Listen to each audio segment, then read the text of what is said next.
And I will now bring up our business manager and international vice president for his State of the Union speech, Dan Redding.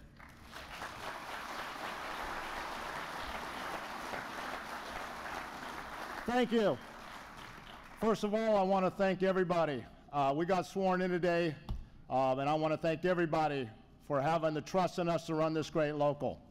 Through more than 8 decades, Local 3 has secured the highest safety standards and the best training programs and a stable life and a career for an increasing number of members.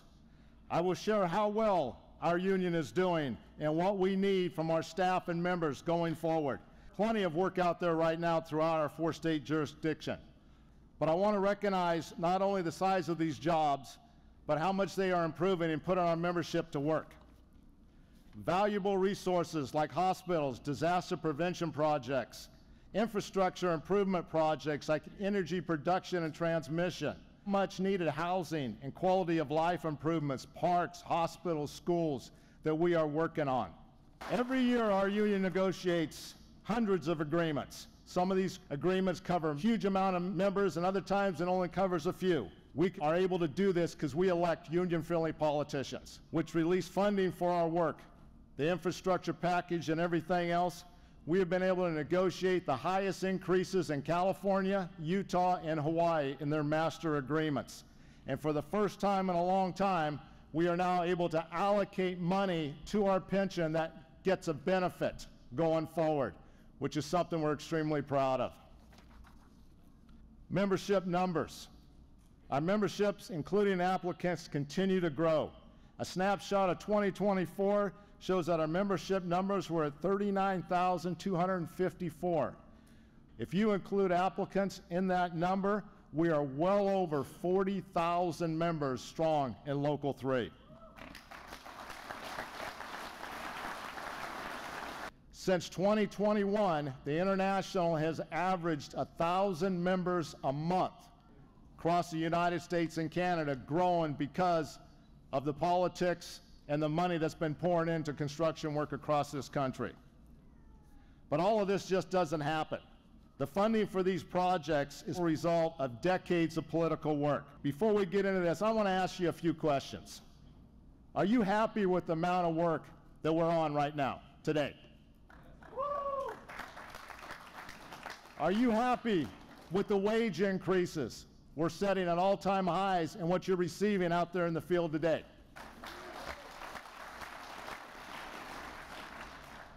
Are you happy with your health care?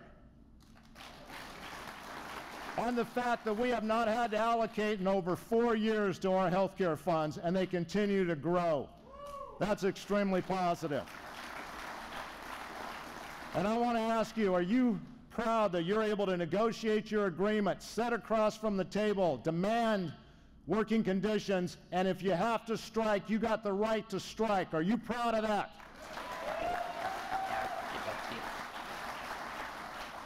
If that's what you believe in and stand for, please take our endorsements for political candidates seriously. We vet these thoroughly with our PAC committees, and along with our international and across this country, we continually support politicians that support us and support those key issues. That's number one for us. The rest of the stuff we don't get involved in. But if those things you said you're proud of and you stand for, that's why we support the politicians we do.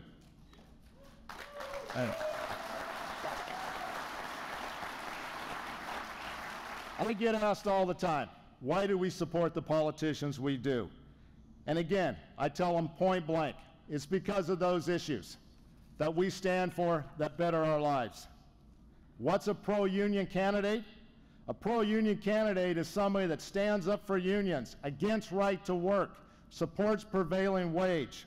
That's what a pro-union candidate is. Our political action committees work hard vetting these candidates. When you see these endorsements in the International magazine, our Engineers News, our website, Instagram, all of the stuff that we do, and including the International Union of Operating Engineers across this country that are pretty much in check with all of us, it is because we support those politicians that support those issues, our core value. Without them, we would not be seeing the work picture that's out there today. Without them, we would not be getting the increases we are today. Without them, we would not be able to give the retirees a bonus check that they're receiving now. Because of the hours and the work, we are able to do that. That's why we support labor-friendly politicians.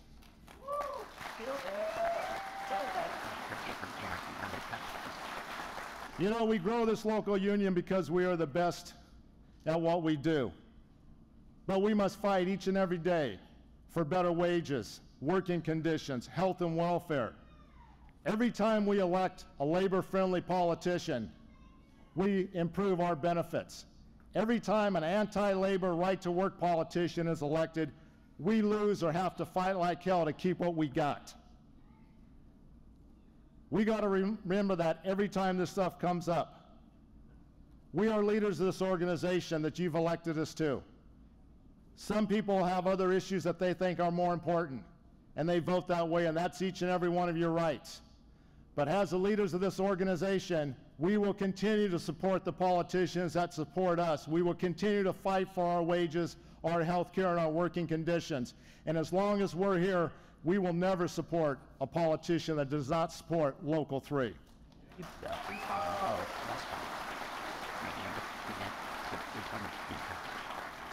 You know, I've been hearing this for a long time. What makes America great? Well, let me tell you what makes America great. It ain't wearing that damn red hat. What makes America great is building the middle class. And the way you build the middle class is by building unions. What makes America great is higher wages, better health care, safe working conditions, having a real pension, supporting right to work, take away your right to organize, take away your right to fight for your contract and strike if necessary. Does not make America great. It makes the rich richer and the middle class poor. That's what it makes. So as long as we're here, whether you like it or not, we are going to support those values that support Local 3 and its membership.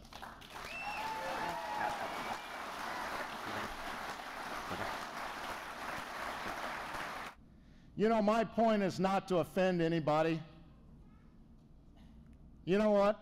I don't like that part. That was part of my speech, but the more I thought about it, I really don't care if I offend somebody, to be honest with you. You know? This membership elected me and this group of officers to do what's right for this local union, to grow it and protect it. We're going to stand up for politicians that support prevailing wage, that are against right to work, that support our pension. We are not going to stand up for politicians that are for right to work, that are against organizing, that believe that a man or woman should not be allowed to strike because they cannot negotiate a better agreement. I'm not going to apologize for any of that, because as long as myself and this administration's here, we will support the candidates that support our livelihood and the work of this great local union. You know, I hear all the time, what about the economy? What about the economy? Let's do a quick recap on where we're at today. Hours pushing all-time highs in the last 3.5 years. Our pension, over $5.2 billion, pushing all-time highs. Health and welfare, pension health and welfare, we're at all-time highs on all of those. California Master, Hawaii, Utah negotiated the highest increase in the history of this great local. The stock market, just Thursday, hit another all-time high. All of these are either at highs or pushing all-time highs across the board. And that's because we've been able to elect labor-friendly candidates that support our issue and support work and growth going forward. Without them, we would not be able to accomplish the things that we've accomplished.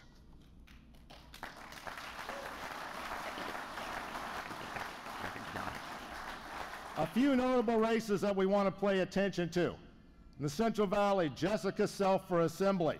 Jessica is a Local 3 member that brings great union values to the state. Adam Gray for Congress, a pro-union candidate seeking to flip the congressional seats so we can pass legislation that benefits working men and women. Also, Jackie Rosen, Senator for out of Nevada, She voted for the infrastructure bill, the Jobs Act bill, and so far has helped get over $6 billion worth of work into our industry. Also, yes on Prop 2.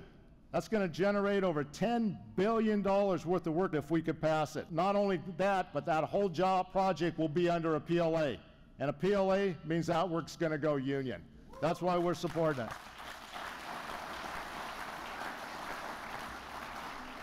Now I want to show you a quick clip of what the difference between a pro-union and a non-pro-union candidate are. Go ahead. The Governor of Minnesota, Tim Walz. I'm proud to now have the privilege of being the Governor of Minnesota, but I come about speaking in front of you honestly. For several decades, I was a dues-paying union member. In my first campaign for Congress, in a debate, my opponent came at me and said, "Tim is in the pocket of organized labor." And I popped back up, I said, "That is a damn lie. I am the pocket." And it seemed to me that if he was attacking me for standing up for collective bargaining, for fair wages, for safe working conditions, for apprenticeship programs, for health care, and for retirement, I'd roll the dice on that thing and see how it went. And it worked out pretty well. So I said, we're not going to play defense. We're not going to be satisfied for saying, oh, Minnesota will never be a right-to-work state. Well, that's a given. What Minnesota was going to do is strengthen our right to collectively bargain. Minnesota was going to ban that practice of having those captive anti-union meetings. You go to jail now if you do that in Minnesota because you can't intimidate people. We have the strongest wage theft laws in the country, and we got an attorney general that enforces them. As you heard, we passed the largest infrastructure acts in Minnesota. We made sure that every single green energy job we're going to do is going to be a good union job to put that steel in the ground. We continue to run and run and run on making these things happen. But we've got good partners. Those who are here are getting it done. And they come up with the dumbest damn names, IAJ and IRA. Gretchen Whitmer in Michigan got this right. Fix the damn roads. That's what that bill is. Just fix the roads, fix the bridges, expand out. And we saw more money come into Minnesota at any time in our history. We're going to support you in every way we can. We want you to organize. We want you to unionize. And we want you in our states. Building trades weren't with me because of necessarily who I was or name. They were with me for our shared values. So don't vote for a person. Vote for what they stand for. And you're going to see it in this election that it's very clear. Someone who stands for collective bargaining, someone who stands with unions, someone who stands for strengthening apprenticeship programs, someone who stands for project labor agreements, someone who's making sure prevailing wage matters, making sure health care is there, making sure our pensions are clear.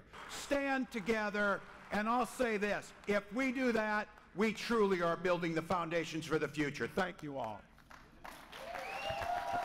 All right. Now, to be fair, I'm going to show another clip. Please listen very carefully on what the candidate says that does not support labor. Talk to us about the right to work and the laws that we have. Got to have right to work. Got to have right to work. And I like right to work. I mean, my position on right to work is 100%. My friend Jack Gowd has a question about the NLRB.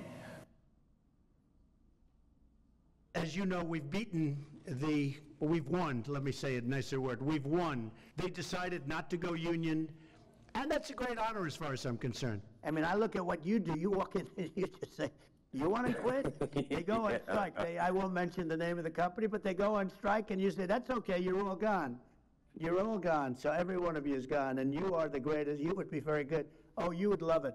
I disagree with the idea of unions. That's what we're fighting for today. That's not our words, that's their words. When somebody stands up and is against everything we stand for and supports right to work, supports the fact that a worker should not have a right to strike, they ought to be terminated, and yet a lot of our own members want to vote for them because of those issues or other issues they think are more important. That's what the union stands up for. Our recommendations when we pick these candidates solely based on our core issues. And everything that you just heard in that last presentation is against our core issues. So I want to talk about, you heard him say, I support right to work 100%. What does right to work really do for us? Lowers wages, creates more poverty, fewer benefits, less safety. Right to work is lower wages across the board. But we have history with that. This isn't something we're making up. Utah, one of our great states, 1955 passed right-to-work laws. As a result, union membership steadily declined.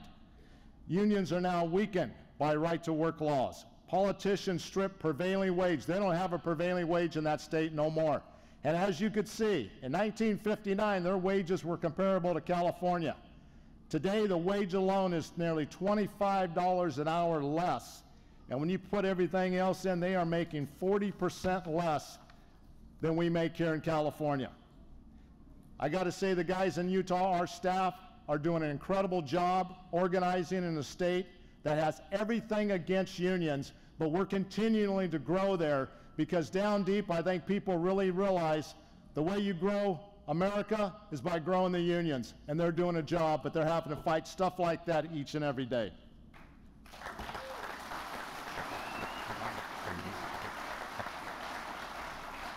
When you look at this anti-union agenda, talked about the NLRB, National Labor Relations Board.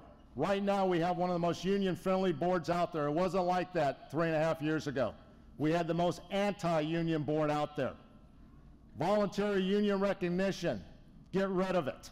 Allow them to decertify midway through a contract because the employer decides they don't like it. In PLA work.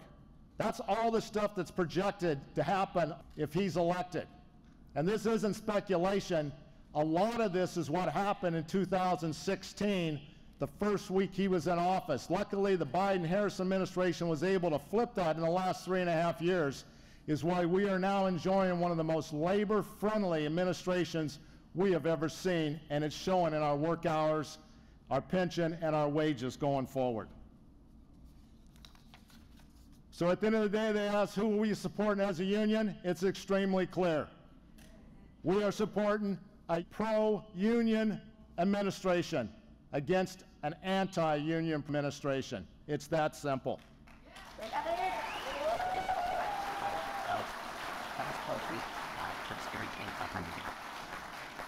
And then ask, well, what have they done? Well, if it wasn't for the infrastructure, $1.5 trillion worth of work that has created a boom across our 4-state jurisdiction, we wouldn't experience the hours and the work that's going on. They put in $427 million for a grant earlier this year for offshore wind off the Humboldt coast. That project alone is going to be worth billions and billions of dollars over the next 20 years for offshore wind.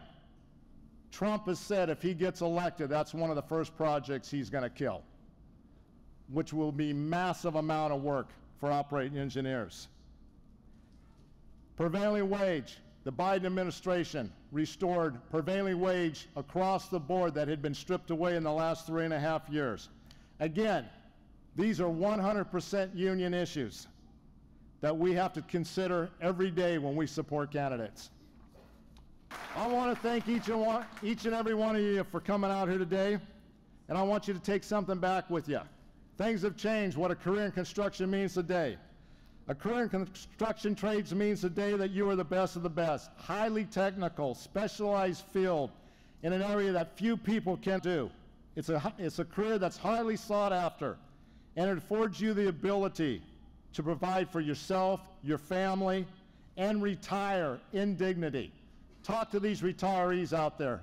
They talk to other local unions, and they'll tell you nothing compares to Local 3's pension and Local 3's pension health and welfare. Being part of this organization means that you are part of one of the strongest organizations and labor unions out there. And that's what it means to be an operating engineer Local 3 member. That you stand up for your rights, you fight each and every day, you support your administration when they're doing the right thing, and you come out here on a regular basis and you show everybody else what it means to be union, what it means to stand up, and what it's going to mean when we get through this election. I want to thank each and every one of you for coming out, supporting this administration. We couldn't do it without you, and I'm going to turn it back over to Justin now for the good of the welfare. Thank you.